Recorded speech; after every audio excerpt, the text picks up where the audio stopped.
Now, if you got to step 5, you can really see how this is all unfolding and how it's going to change your life.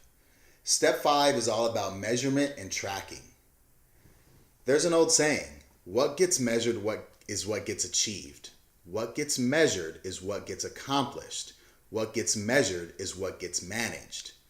I like to say, what gets measured honestly increases the possibility for that thing to be achieved. I'm a realist in that sense, right? But think about it.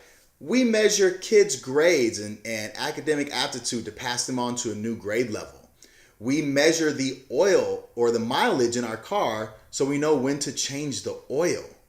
We measure ourselves to other people in terms of success. We measure our income to put us in a tax bracket. We measure everything around us, but we don't measure our own life and our own progress? Why? Because it's too hard. It's too much effort. Well, if that's the case, you can turn this off now. Effort is what it's all about. It's what it's all about. Why wouldn't you put in more effort for yourself and your own life and your family and your kids and leave all that up to chance? Don't. You're putting in effort everywhere else. Your habits are on autopilot. Be deliberate about what you're doing. So in this step, you're going to create tables to count and measure and track these things.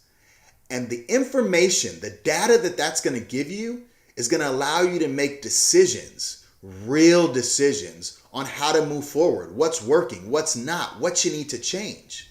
If you own a business, and even if you don't, you know it, we measure our success based on the data and we make moves based on the data. And that's how businesses grow.